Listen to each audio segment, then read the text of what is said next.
मेरे परिवार में 3 लोग थे, मैं, मेरी मॉम और मेरे डैड। मेरा परिवार एक बहुत ही खूबसूरत परिवार था और हम बहुत खुश रहते थे। मेरे मॉम डैड वो मुझसे बहुत प्यार करते थे, सिर्फ इसलिए नहीं क्योंकि मैं उनका बेटा था, बल्कि वो इसलिए मुझसे बहुत प्यार करते थे क्योंकि मैं कभी कोई गलती नहीं करता था। और अगर मेरे मॉम डैड मुझसे कुछ कहते थे तो ऐसा कभी नहीं हुआ कि मैंने उनकी बात ना मानी हो। मैं हमेशा उनकी बात मानता था। मैंने अपनी ज़िंदगी में सिर्फ 2 बार गलती की थी, या फिर ये कह सकते हैं कि सिर्फ 2 बार मैंने अपने मॉम डैड की बात नहीं मानी, लेकिन मुझे इस बात का बहुत पछतावा था।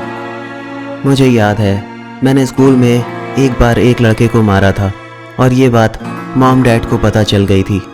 मेरे मॉम डैड ने मुझसे कहा था कि उस लड़के से माफ़ी मांगो, पर मैंने अपने मॉम डैड से कहा था कि मैं इस लड़के से माफ़ी नहीं मांगूंगा क्योंकि ये हमेशा मेरे साथ बदतमीज़ी करता था, जिसकी वजह से मुझे ये करना पड़ा। मैं इसे मारना नहीं चाहता था। मॉम डैड ने कहा था कि जो कुछ भी हुआ है उसे भूल जाओ, हम सब ठीक कर देंगे, बस तुम इस लड़के से माफ़ी मांग लो। पर मैंने अपने मॉम डैड की बात नहीं मानी और मैं वहाँ से चला गया था। मुझे याद है मैं घर पर रहता था, पर मेरे मॉम डैड मुझसे बात नहीं करते थे। मैं जानता था कि मैंने उनकी बात नहीं मानी, जिसकी वजह से वो मुझसे नाराज़ हैं। एक रात मैं बैठकर अपने कमरे में किताब पढ़ रहा था और उसी वक्त मेरे मॉम डैड वहाँ पर आए। उन्होंने मुझसे कहा कि हमें बहुत शर्मिंदगी महसूस हुई क्योंकि तुमने हमारी बात नहीं मानी। ऐसा कभी नहीं होता था। बताओ तुमने उस लड़के से माफ़ी क्यों नहीं मांगी? मैंने उनसे कहा कि वो लड़का बदतमीज़ था, पर मुझे इस बात का दुख है कि मैंने आपकी बात नहीं मानी। क्या अब मैं उससे माफ़ी मांग सकता हूँ? मॉम डैड ने कहा नहीं, अब उसकी ज़रूरत नहीं है क्योंकि हमने सब कुछ ठीक कर दिया है, लेकिन हमें ये बात याद रहेगी, दोबारा ऐसा मत करना। मैंने उनसे कहा था कि मैं वादा करता हूँ मैं दोबारा ऐसा नहीं करूँगा, लेकिन अफसोस की बात है कि मैंने एक बार और इसी तरह की एक गलती की थी। मुझे याद है मैं कॉलेज में था, मैं क्लास में ही था और हम फिज़िक्स पढ़ रहे थे, पर जो टीचर हमें फ़िज़िक्स पढ़ाने आते थे उनका बर्ताव बहुत ही अजीब था और वो थोड़े बदतमीज़ भी थे। और जब वो मुझे खड़ा करके कुछ अजीब से बेतुके सवाल पूछने लगे तो मुझे गुस्सा आ गया और मैंने काफ़ी बदतमीज़ी से उनके सवालों के जवाब दिए, जिसकी वजह से उन्होंने मुझे क्लास से बाहर निकाल दिया। बात यहाँ पर ख़त्म नहीं हुई। उस टीचर ने मेरे मॉम डैड को बुलाकर उन्हें ये सारी बात बता दी। उसी दिन मेरे मॉम डैड ने मुझे वहाँ पर बुलाया और जब मैं वहाँ गया तो मॉम डैड ने कहा कि अपने टीचर से माफ़ी मांगो, पर मैंने मना कर दिया। मैंने कहा नहीं, मैं माफ़ी नहीं मांगूंगा क्योंकि ये मुझे जलील करने की कोशिश कर रहे थे। ये कहकर मैं वहाँ से चला गया था। मॉम डैड को काफ़ी दुख हो रहा था क्योंकि मैंने उनकी बात नहीं मानी। ऐसा कभी नहीं होता था और ये दूसरी बार था जब मैंने उनकी बात ना मानी हो। इसके अलावा मैं हमेशा उनकी बात मानता था। कुछ दिन गुजरने के बाद मॉम डैड मेरे पास आए। उन्होंने मुझसे कहा कि तुम्हें उस टीचर से माफ़ी मांगनी होगी, तुम हमें मना नहीं कर सकते, तुम्हें पता है ना, तुम हमेशा हमारी बात मानते हो। मुझे इस बात का एहसास था कि मैंने गलती की है।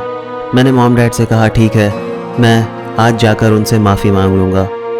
जब मैं कॉलेज गया तो मैंने उस टीचर से माफ़ी भी मांग ली थी।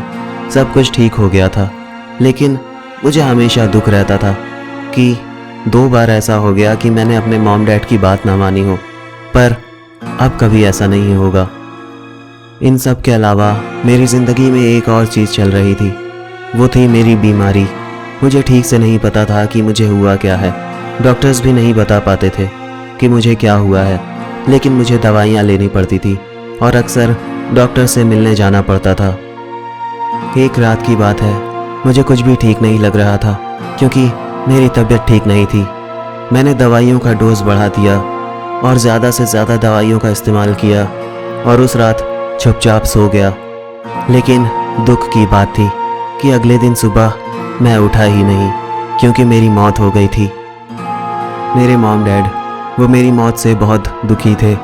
जाहिर है वो मुझसे बहुत प्यार करते थे, पर वो लोग हमेशा मेरी कब्र पर आकर रोते रहते थे और मुझसे ये कहते थे कि प्लीज़ वापस आ जाओ, तुम्हारे बिना सब कुछ अधूरा है। हम ठीक से जी भी नहीं पाते। तुम्हारी याद आती है। प्लीज़ बेटा वापस आ जाओ। जब मैंने उनकी ये आवाज़ सुनी तो मुझसे रहा नहीं गया, क्योंकि ये कैसे हो सकता था कि मैं अपने मॉम डैड की बात ना मानूं। इसलिए एक रात मैं अपनी कब्र से निकला और अपने घर की तरफ बढ़ने लगा। जब मैं अपने मॉम डैड के सामने गया तो वो ज़ोर ज़ोर से चिल्लाने लगे, चीखने लगे। मैं कुछ बोल पाता इससे पहले ही उन्होंने दरवाज़ा बंद कर दिया, लेकिन मैं मर चुका था, इसलिए मुझे दरवाजे की ज़रूरत नहीं थी। मैं घर के अंदर गया। मेरे मॉम डैड मुझे देखकर फिर से चिल्लाने लगे।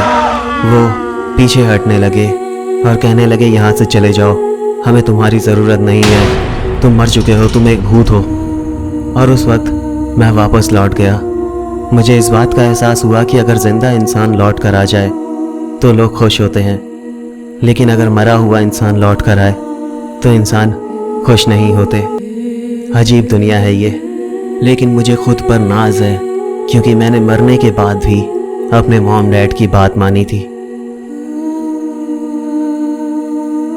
हाय एवरीवन, उम्मीद है कि कहानी पसंद आई होगी। अगर चैनल पर पहली बार आया हो तो प्लीज़ सब्सक्राइब करके नोटिफिकेशन बेल को दबा लेना और सभी मिलकर के प्लीज़ वीडियो को लाइक कर देना, शेयर करना और मुझे कमेंट करके बताना कि तुम्हें ये कहानी कैसी लगी।